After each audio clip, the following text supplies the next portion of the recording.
students, welcome once again to our NRS Vision Point Business Studies classes, and this is me, Khushbu ma'am, for you all. Today we are going to start with lecture number 3, which is of module number 5, Functions of Management, and we were doing planning. And what we have covered so far, in your first lecture of this chapter, we have covered the definition and the features. In your second lecture, what we have covered the importance and the limitations. I hope all of you have gone through it. Next, and the most important thing that we are going to start today is planning process or steps in the planning. So planning के लिए जो steps involved होते हैं, जब हम planning organization में होती है तो उसमें क्या क्या steps involved है. First, step 1, यहाँ पे एक briefing of heading है जो मैं आपको आगे डिटेल में explain करूँगी. So first is establishment of objectives. Second is making assumptions, establishing premises about the external and internal conditions. And आपको heading याद करनी पड़ेगी. You don't have any option. So please लिख के जितना याद करोगे students उतना ही याद होगा. It's not a rocket science. Simple सी बात है, headings थोड़ी ज़्यादा हैं. एग्जाम में अगर आप आंसर लिख रहे हो, if you are writing an answer, heading लिखना बहुत ज़रूरी है. ओन वर्ड्स पे इतना मत जाओ, ठीक है. हेडिंग्स को याद जितना अच्छा इससे कर लोगे उतना अच्छा होगा. What I use to do is लिख के याद होती है. How many times, the multiple times you are going to write it and you are going to learn it. Simple फंडा है.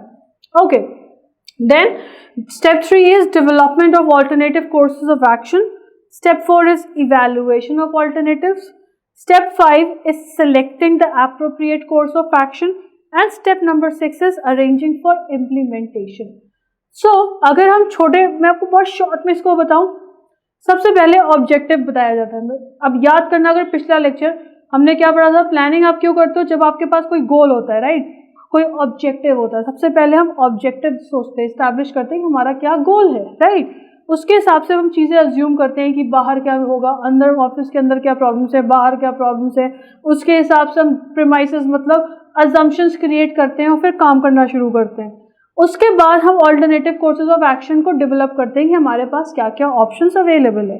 उन ऑप्शंस को फिर हम क्या करते हैं, इवैल्यूएट करते हैं, मेजर करते हैं, चेक करते हैं, देखते हैं कि क्या सही है क्या गलत है.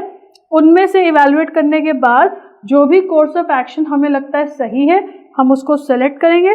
सेलेक्ट करने के बाद हम उसको क्या करेंगे, इम्प्लीमेंट करेंगे, अप्लाई करेंगे. बहुत सिंपल है ये. हेडिंग्स में मत जाना कि बाप रे इतनी हाई-फाई हेडिंग्स आ गई. सिंपल. प्लानिंग के लिए गोल पहले हम डिसाइड करते हैं. उस गोल के अकॉर्डिंग हम क्या करेंगे, प्रीमाइसेस डेवलप करेंगे, मतलब अजम्पशंस क्रिएट करेंगे. उसके बाद हम देखेंगे कि क्या क्या alternative courses of action available है. उनमें से फिर हम क्या करेंगे, उसको हम इवैल्यूएट करना शुरू करेंगे. इवैल्यूएट करने के बाद हम क्या करेंगे, सेलेक्ट करेंगे. सेलेक्ट के बाद उसको इम्प्लीमेंट करेंगे. Let's do it in detail now. Okay, planning and organisation follows a step by step process. तो जो प्लानिंग होती है ऑर्गेनाइजेशन में, वो proper step by step process follow करती है, and without which it may be difficult to build a proper plans and ensure their implementation. और seriously possible नहीं है कि आगे अगर आप प्रॉपर प्लान्स बनाना चाहते हो तो उसके लिए आपको ये स्टेप बाय स्टेप फॉलो करना पड़ेगा, और जो प्लान्स बन रहे हैं उसको सही तरीके से इम्प्लीमेंट, लागू करना पड़ेगा, अप्लाई करना पड़ेगा. Such steps are as follow. So we are going to study दो स्टेप्स इन डिटेल्स. पहला हमने हेडिंग पढ़ा था एस्टैब्लिशमेंट ऑफ ऑब्जेक्टिव्स. तो मैंने आपको क्या बताया, हमें ये पता है कि हर एक ऑर्गेनाइजेशन में क्या होता है. ऑल ऑफ अस नो, हम सबको पता है that every organization has some goals, जो मैंने आपको स्टार्टिंग में बताया, that it wants to achieve. हर एक ऑर्गेनाइजेशन में क्या होता है, उनके अपने गोल्स होते हैं और उन गोल्स को वो क्या करना चाहता है, अचीव करना चाहता है. Planning actually starts with defining these goals in more concrete. So basically जो प्लानिंग होती है वो हमें ज़्यादा एक ढांचा कह सकते हो, एक सॉलिड एविडेंस कह सकते हो. हमें बेसिकली प्लानिंग जब हम शुरू करते हैं, सबसे पहले हम ये डिफाइन करते हैं कि हमारा गोल क्या है, हमारा मोटिव क्या है, राइट. हम ऑर्गेनाइजेशन में क्या अचीव करना चाहते हैं, और उसी के हिसाब से हम और कॉन्क्रीट मतलब एक सॉलिड चीज़ बनाते हैं जो कि हमें बहुत ही रियल हो, right. Clear and unambiguous. Unambiguous मतलब कोई चीज़, अनएम्बिग्यूअस, क्लियर, हालांकि एक ही वर्ड है, सिनोनिम्स हैं दोनों. इसके लिए और भी वर्ड्स है, ज़्यादा प्रिसाइज और ब्रॉड तरीके से हम क्या करते हैं, एक विजन क्रिएट करते हैं कि हमारा क्या गोल है और हम उस पर बहुत क्लियर होते हैं, बहुत प्रिसाइज होते हैं और एक सॉलिड क्या करते हैं, गोल तैयार करते हैं. This enables the management in gaining clarity on what they have to achieve and then plan all activities accordingly. अब इससे फ़ायदा क्या होता है कि मैनेजमेंट के दिमाग में क्लैरिटी आ जाती है कि एग्जैक्टली वो क्या अचीव करना चाहते हैं और जो भी उनकी एक्टिविटीज़ होती है वो फिर उसी के अकॉर्डिंगली क्या करने लगते हैं, प्लान के अकॉर्डिंग करने लगते हैं. Hence, establishing organizational objective is a prerequisite. तो ऑर्गेनाइजेशन ऑब्जेक्टिव, मैंने मीनिंग लिख दी है बच्चों सबके सामने. सो ऑर्गेनाइजेशन यहाँ पे कह रहा है कि इस एस्टैब्लिश करना ऑर्गेनाइजेशन ऑब्जेक्टिव क्या है, बहुत ज़रूरी है. अगेन प्लानिंग के लिए कह रहा है कि एक ऑब्जेक्टिव, एक ठोस मोटिव होना बहुत ज़रूरी है कि क्या गोल हो हमें चाहिए, क्या गोल होगा ऑर्गेनाइजेशन का. तभी ये क्या कहलाता है, प्रीरेक्विजिट कहलाता है. मतलब ये एसेंशियल है, ज़रूरी है, इसके बिना नहीं हो सकता plan. For good and meaningful planning, अगर आप चाहते हो कि एक अच्छी और एक मीनिंगफुल प्लानिंग हो तो उसके लिए आपको गोल्स डिफाइन करना बहुत ज़रूरी है. सबसे पहले आपको ऑब्जेक्टिव बनाना पड़ेगा कि एग्जैक्टली आप क्या अचीव करना चाहते हो. ये सबसे पहला स्टेप होता है प्लानिंग का.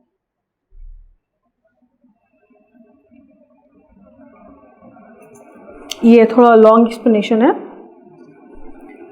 इट सेज मेकिंग अजम्पशंस, यानी कि प्रीमाइसेस एस्टैब्लिश करना किसके बारे में, about the external and internal conditions. External organisations के बाहर जो चीज़ें हो रही है, इंटरनल जो ऑर्गेनाइजेशन के अंदर हो रही है. अब मैं आपको बताती हूँ इसको डिटेल में. Now making assumptions about the future environment of business. Business, अब देखो यहाँ पे हम क्या कर रहे हैं, अजम्पशंस लगा रहे हैं, तुक्का लगा रहे हैं कि फ्यूचर में क्या हो सकता है अबाउट द बिजनेस. ये क्या है, सेकंड स्टेप है किसका, प्लानिंग का. ठीक. For example, it may be assumed that there will not be any change in tax laws and that there will be sufficient funds available to meet its financial requirements. अब देखो हम क्या करते हैं बिजनेस में, assume करते हैं कि ऐसा हो सकता है. तो यहाँ पे एक एग्जाम्पल दिया है कि suppose I am a manager of an organisation और मैंने क्या सोचा है, कल को टैक्स के स्ट्रक्चर में कोई भी चेंजेस नहीं आने वाले हैं. जो चीज़ इस साल वैसी चल रही है वही चीज़ आगे भी होगी. ये मैंने क्या किया, अज्यूम किया, राइट. और मैंने ये भी अज्यूम किया कि हमारे पास सफिशिएंट फंड्स होंगे, ऑर्गेनाइजेशन में हमारे पास सफिशिएंट फंड्स होंगे ताकि हम अपनी फाइनेंशियल रिक्वायरमेंट्स को क्या कर सकते हैं, मीट कर सकते हैं. These assumptions about the future environment of the business are known as planning premises.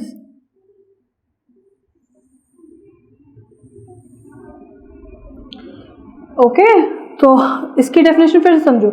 ये जो हम assumptions लगा रहे हैं कि कल को ऐसा होगा या ऐसा हो सकता है, टैक्स में चेंजेस नहीं आएंगे, हमारे पास सफिशिएंट फंड्स अवेलेबल नहीं होंगे, तो ये जो assumptions लगाए जा रहे हैं इसी को क्या बोलते हैं, प्लानिंग प्रीमाइसेस बोलते हैं. कि आप क्या कर रहे हो, एक ऑरा बना रहे हो, एक सोच बना रहे हो कि कल, अज्यूम कर रहे हो कि कल को ऐसा होने वाला है. सो प्लानिंग प्रीमाइसेस इसके जस्ट ऊपर लिखा ही हुआ है, मतलब जो आप अजम्पशंस क्या करते हो, क्रिएट करते हो. नाउ अब ये जो प्रीमाइसेस यानी अजम्पशंस हैं ये एक्सटर्नल भी हो सकती हैं, इंटरनल भी हो सकती हैं. External planning premises relate to conditions outside the business. जैसा मैंने आपको बताया कि जो भी एक्सटर्नल हम बात कर रहे हैं ये वो सिचुएशंस हैं जो बिजनेस के बाहर हो रही हैं. इंटरनल प्लानिंग मतलब जो भी कंडीशंस प्रिवेलिंग है, प्रिवेलिंग का मतलब होता है एग्जिस्टिंग है, कहाँ पे, विद इन द ऑर्गेनाइजेशन, जो हमारे ऑर्गेनाइजेशन के अंदर हो रही है. So external planning premises include assumptions. I'll stand here now. So external planning में क्या आता है, मार्केट में क्या डिमांड है, मार्केट में कॉम्पिटिशन्स कितने हैं, laws affecting the business, market में क्या क्या लॉ चल रहे हैं जिसकी वजह से बिजनेस इफेक्ट हो सकता है, टैक्स के क्या लॉज हैं, राइट. अवेलेबिलिटी ऑफ रिसोर्सेज, हमारे पास रिसोर्सेज कितने हैं. देन टेक्नोलॉजी, ये सब चीज़ें मैं बता चुकी हूँ आपको पहले ही. कस्टमर का टेस्ट एंड प्रेफरेंस चेंज हो गया, इकोनॉमिक पॉलिसी चेंज हो गई, टेक्निकल चेंजेस होते रहते हैं, कंपटीशन बढ़ता जा रहा है, गवर्नमेंट का इंटरफेरेंस है, लीगल चेंजेस होते हैं, राइट। तो ये सारी चीज़ें कहाँ हैं? इफ़ यू रिमेंबर हमने फर्स्ट जो किया है चैप्टर, उसमें मैंने आपको बताया है बिजनेस एनवायरनमेंट के बारे में। एक्सटर्नल जो हो रहा है, इकोनॉमिक चेंजेस आ रहे हैं, सोशल चेंजेस आ रहे हैं, टेक्निकल चेंजेस आ रहे हैं, राइट। सो ये सारी चीज़ें क्या होती हैं? बिजनेस के बाहर से बिजनेस को इफेक्ट कर रही होती है। If the management can visualise the likely changes in the external conditions. अब देखो बाहर क्या होने वाला है, अगर एक मैनेजर उसको पहले ही क्या कर ले, विजुअलाइज कर ले, आइडिया लगा ले कि हमारे पास बाहर क्या होने वाला है, जिससे हमें क्या कोई अपॉर्चुनिटी मिलने वाली है या क्या हमारे लिए कोई थ्रेट है, तो इन सब चीज़ों को अगर वो आइडेंटिफाई कर लेगा तो वो क्या कर सकता है, इन चीज़ों का एडवांटेज ले सकता है, right. Government policies and laws for example, अब जैसे मैंने आपको बताया गवर्नमेंट के लॉज हो गए, गवर्नमेंट की पॉलिसीज हो गई, ये सब भी क्या करती हैं, हमारे बिजनेस को बहुत इफेक्ट करती हैं, right. Advance knowledge of the likely changes, अगर आपको जैसे डीमोनेटाइजेशन हुआ, demonetization happened in 8 November, right. So उस दिन क्या हुआ था, क्या किसी को पता था? रातों रात ये मैसेज आ गया कि नोटबंदी हो गई, राइट। सो ऐसी सिचुएशन में क्या है, हम क्या बोलेंगे कि अगर हमें पहले से ही पता हो, हम पहले से ही विजुअलाइज कर सके कि ऐसा कुछ होने वाला है, तो हम क्या कर सकते हैं, अपने बिजनेस को बेटर करने के लिए उसके अकॉर्डिंग डिसीजंस ले सकते हैं, राइट। उसी के अकॉर्डिंग हम चीज़ें ज़्यादा अच्छे से क्या कर सकते हैं, प्लान कर सकते हैं। नाउ जस्ट इसको मैं बस शॉर्ट में बताऊंगी। बेसिकली सेकेंड पॉइंट है, आप अजम्पशंस लगा रहे हो। प्लानिंग का मतलब क्या हुआ, फ्यूचर के बारे में सोच रहे हो। फ्यूचर के बारे में सोचने के लिए आपको चीज़ें अज्यूम करनी पड़ेगी। ये जो चीज़ें हम अज्यूम करते हैं, इसी को क्या बोलते हैं, डेवलपिंग प्रीमाइसेस बोलते हैं, कि आप चीज़ें क्या कर रहे हो, अज्यूम कर रहे हो। अज्यूम करते वक्त आपको दो चीज़ों को स्टडी करना पड़ता है, इंटरनल एंड एक्सटर्नल। इंटरनल जो आपके ऑर्गेनाइजेशन के अंदर हो रहा है, something which is prevailing inside the organisation. External something which is happening outside the organisation which is not in your control, but with proper knowledge आप उससे अपने बिजनेस को या तो फायदा भी हो सकता है या तो नुकसान भी हो सकता है। एक्सटर्नल के बारे में अगर बात करें तो जैसे कि कस्टमर का टेस्ट एंड प्रेफरेंस चेंज होता रहता है, कस्टमर की डिमांड चेंज हो गई, कंपटीशन बढ़ गया, बहुत सारे चेंजेस होते हैं। ये सारी चीज़ों को अगर हम विजुलाइज कर लें और सही से चीज़ें अज्यूम कर लें तो हम उसको अपने बिजनेस के फ़ायदे के लिए यूज़ कर सकते हैं। कैसे? हम इन चीज़ों के अकॉर्डिंग प्रॉपर प्लानिंग कर सकते हैं।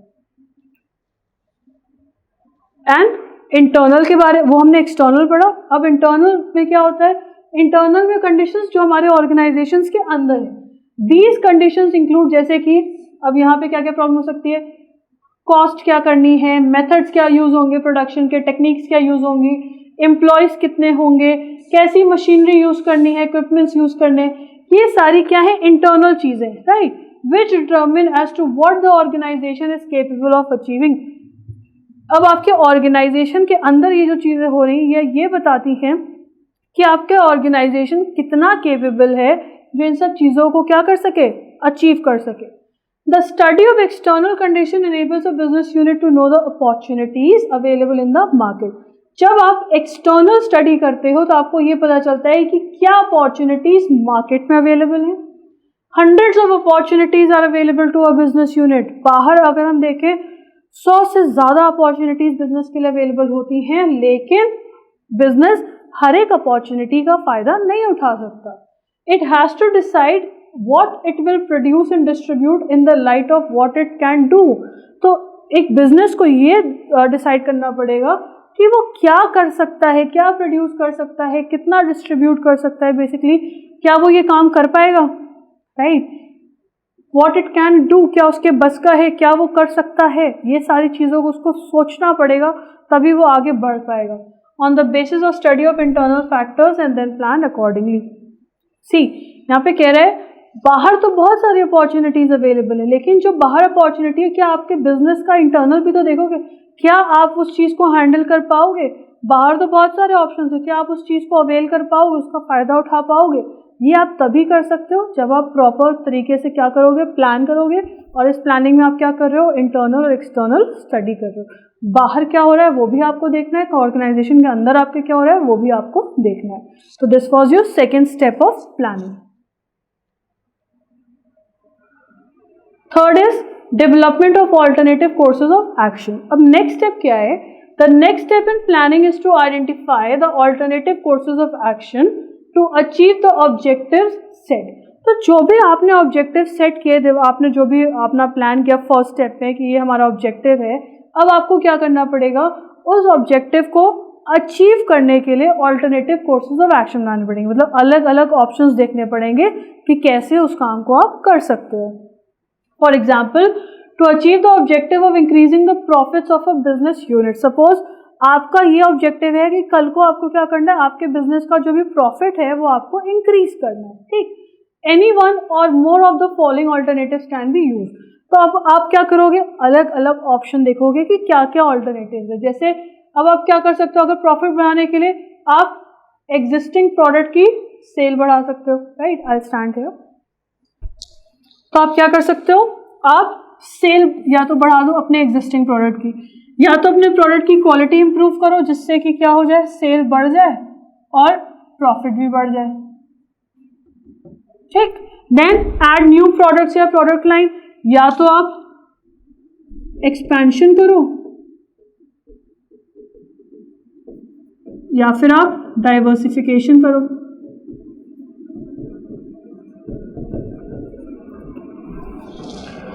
एक्सपेंशन डाइवर्सिफिकेशन का एक बेसिक डिफरेंस बताओ बच्चों. ये दोनों चीजें एक साथ होती है. जब आप एग्जिस्टिंग प्रोडक्ट को ही एक्सपैंड करते हो, मतलब जो चीज आप बना रहे हो उसी को और एक्सपैंड कर रहे हो. बिजनेस जैसे आपने नया बिल्डिंग और ओपन कर ली, आपने उसी प्रोडक्ट का प्रोडक्शन बढ़ा दिया, तो उसको क्या बोलेंगे? एक्सपेंशन. ठीक है. डाइवर्सिफिकेशन तब बोलते हैं जब आपने कोई नई प्रोडक्ट लाइन ऐड कर दी. जैसे आप इलेक्ट्रॉनिक बना रहे थे, आपने क्लोथिंग भी करना शुरू कर दिया, तो आपने बिजनेस को क्या कर लिया? डाइवर्सिफाई कर लिया. जैसे रिलायंस है, रिलायंस ने टेलीकम्युनिकेशन मोबाइल स्टार्ट कर दिया था, तो उन्होंने क्या किया? अपने बिजनेस को डाइवर्सिफाई कर लिया. इससे आप सेल बढ़ा सकते हो. Increase the prices of product. Profit earn करने के लिए हो सकता है आप अपने प्रोडक्ट्स के दाम बढ़ा दो, या फिर प्रोडक्ट्स की कॉस्ट कम कर दो. कॉस्ट कम करोगे तो हो सकता है कि ज़्यादा सेल हो, ज़्यादा सेल होगा तो ज़्यादा प्रॉफिट अर्न होगा. राइट. अब ये क्या है? अलग अलग ऑप्शंस हैं जो आपने डिसाइड किए. इसी को क्या बोलते हैं? अब आप ऑल्टरनेटिव क्या कर रहे हो? डेवलप कर रहे हो कि क्या क्या ऑप्शंस हमारे पास अवेलेबल हैं. नेक्स्ट, अब आपने वो जो इवैल्यूएशन वो जो आपने ऑल्टरनेटिव फाइंड आउट किए हैं, अब आप उसको क्या करोगे? इवैल्यूएट करोगे, चेक करोगे. Evaluation of alternative is the fourth step in planning. ये फोर्थ स्टेप है. When alternative courses of actions are there before a manager, he has to examine the feasibility and the possible results of each course of action before selecting the best course. So simple सी बात यहाँ पे कह रहा है, जो भी manager है उसको जो भी ऑल्टरनेटिव्स आपने फाइंड आउट किए हैं, आपको वो ऑल्टरनेटिव्स क्या करने पड़ेंगे? अच्छे से इवैल्यूएट करने पड़ेंगे. राइट. आपको उसकी फीजिबिलिटी देखनी पड़ेगी. फीजिबिलिटी, क्या हम उसको, जो भी हमने ऑप्शंस देखे, क्या हम वो काम कर पाएंगे? Is it feasible, is it possible? And the possible जो भी रिजल्ट्स होंगे, कोर्स ऑफ एक्शंस होंगे, वो आप करोगे before selecting the best course. So basically कुछ भी, अब जैसे मैं स्विच करती हूँ प्रीवियस स्लाइड में, सो ये जो आपने कोर्सेज ऑल्टरनेटिव ढूंढे, अब आप हर चीज़ को एवेलुएट करोगे. जैसे कि अगर आप एग्जिस्टिंग प्रोडक्ट की सेल बढ़ाओ तो कैसे बढ़ा सकते हैं? क्या हम ज़्यादा मार्केट कवर कर सकते हैं? प्रोडक्ट की क्वालिटी इंप्रूव करेंगे तो हमारी क्या कॉस्ट आएगी? हम रॉ मटेरियल्स मैनेज कर पाएंगे? कैसे होगा? न्यू प्रोडक्ट्स या न्यू प्रोडक्ट लाइन ऐड करना. फिर प्राइसेस हम प्रोडक्ट्स की बढ़ा देंगे तो कहीं हमारी सेल ना कम हो जाए. आप हर एक चीज़ को क्या कर रहे हो? इवैल्यूएट कर रहे हो, मेजर कर रहे हो, चेक कर रहे हो. Management should ignore such certain alternatives may not be practicable. कुछ ऐसे भी ऑल्टरनेटिव्स हैं जो बिल्कुल भी पॉसिबल नहीं है, प्रैक्टिकली नहीं है, तो मैनेजमेंट को क्या कर देना चाहिए? ऐसे ऑल्टरनेटिव्स को बिल्कुल भी इग्नोर कर देना चाहिए. For example, to maximise profits the management may not think of reducing the wages of workers as it may not be workable. अब देखो, ऐसा कुछ नहीं करना चाहिए जो चीज़ प्रैक्टिकल ना. अब आपको प्रॉफिट अर्न करना है तो आप क्या सोच रहे हो कि वर्कर्स के हम वेजेस कम कर दें. उनके वेजेस कम करेंगे तो ऑटोमेटिकली हमारे कॉस्ट में आएगा, वो प्रॉफिट बढ़ जाएगा. ये चीज़ प्रैक्टिकली नहीं है. आप वर्कर की सैलरी कम कर दोगे तो वो काम करना नहीं चाहेगा. Right. Similarly, if prices are increase the business unit may not be able to face competition in the market. अगर हो सकता है कि आपने अपने प्रोडक्ट का प्राइस बढ़ा दिया तो मार्केट में आप कंपटीशन ही ना फेस कर पाओ, आपके प्राइस बढ़ने की वजह से आपकी सेल ही बंद हो जाए, राइट। सो द मैनेजमेंट को क्या करना चाहिए, हर एक चीज़ को इवैल्यूएट करना चाहिए, बाकी अल्टरनेटिव्स को भी देखना चाहिए, हर चीज़ वर्कआउट करनी चाहिए कि हमें जो ऑब्जेक्टिव चाहिए क्या वो ऑब्जेक्टिव्स मीट हो पाएगा उससे, and whether these are workable in the light of available resources, क्या ये चीज़ें हम कर पाएंगे, जो ऑप्शंस हमारे पास अवेलेबल है अगर उन चीज़ों के अकॉर्डिंग क्या हम अपनी चीज़ों को पूरा कर पाएंगे। तो आप हर एक अल्टरनेटिव को क्या करोगे, इवैल्यूएट करोगे और ये आइडेंटिफाई करोगे क्या इस चीज़ को किया जा सकता है। अब इवैल्यूएशन के बाद जो भी बेस्ट और एप्रोप्रिएट है उसको आप क्या करोगे, सिलेक्ट करोगे।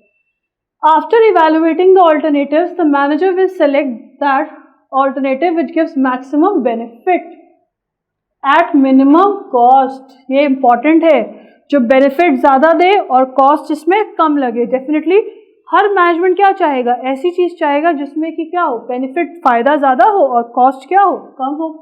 इन selecting the best course from among the alternative, तो जब आप अलग अलग ऑल्टरनेटिव्स में जो भी बेस्ट आप सेलेक्ट कर रहे हो, मैनेजर्स को ये ध्यान में रखना चाहिए कि उनकी खुद की भी क्या लिमिटेशंस हैं, क्या वो जो चीज़ें सेलेक्ट कर रहे हो क्या वो पूरा कर पाएंगे। अब आपने सेलेक्ट कर लिया कि हम बिजनेस को एक्सपैंड करेंगे, प्रोडक्ट लाइन ऐड करेंगे, तो क्या आपके पास इतने फंड्स हैं, इतने रिसोर्सेज हैं, क्या आप ऐसे अपना प्रॉफिट बढ़ा पाओगे।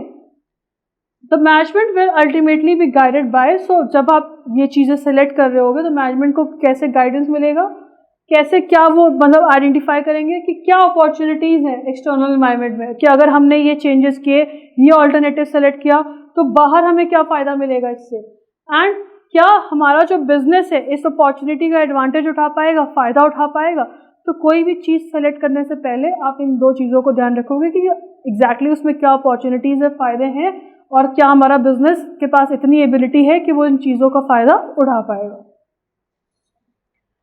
Last is arranging for implementation. अब आपने जो भी इवैल्यूएट करने के बाद जो भी सेलेक्ट किया है अब आप उसको इम्प्लीमेंट करोगे। After the management has finalised a choice, जैसे उन्होंने डिसाइड कर लिया कि अब उन्हें क्या सेलेक्ट करना है, it should build up the necessary strategies. अब वो स्ट्रैटेजीज बनाना शुरू करे, एक्शन प्लान बनाना शुरू करे। देन बेसिकली यहाँ पे क्या कहने की कोशिश कर रहे हैं कि अब आप इम्प्लीमेंट करो जो भी चीज़ आपने प्लान करके, जो भी रिसोर्सेज, जो भी अपना ऑल्टरनेटिव चूज किया है, अब आप उसको इम्प्लीमेंट करो। और ये भी देखो कौन उसको इम्प्लीमेंट करेगा, कैसे इम्प्लीमेंट होगा, इन सारी चीज़ों पे भी आपको ध्यान देना पड़ेगा। So those were the 6 steps. Again it's not that difficult, फिर मैं बोल रही हूँ बहुत ईजी है, एक बेसिक समझ लो। पहला गोल डिफाइन करेगा, दूसरा अजम्पशंस क्रिएट करेगा, बाहर के एनवायरनमेंट को देख के इंटरनल एनवायरनमेंट को, बाहर को कि क्या चेंजेस हो रहे हैं बाहर, इंटरनली हम उसको कर पाएंगे कि नहीं कर पाएंगे, उसके हिसाब से वो अजम्पशंस क्रिएट करेगा। उन्हीं अजम्पशंस को क्या बोलते हैं, प्रीमाइसेस बोलते हैं। तीसरा, अब वो ऑल्टरनेटिव एक्शंस को ढूंढेगा, ठीक है। उसके बाद वो उसको इवैल्यूएट करेगा, इवैल्यूएट करने के बाद सेलेक्ट करेगा, सेलेक्ट करने के बाद इम्प्लीमेंट करेगा। That's all. आई होप आपको ये समझ में आ गया होगा। इफ नॉट प्लीज़ इसको 2 बार देखना, रीड करना, you will definitely get to it, and it's an important thing students. आगे क्वेश्चंस को लेके भी इम्पॉर्टेंट है तो इसको पढ़ना ज़रूर। Thank you so much. If you have any queries you can call out this number and this is our website. Thank you so much. Keep learning and keep growing.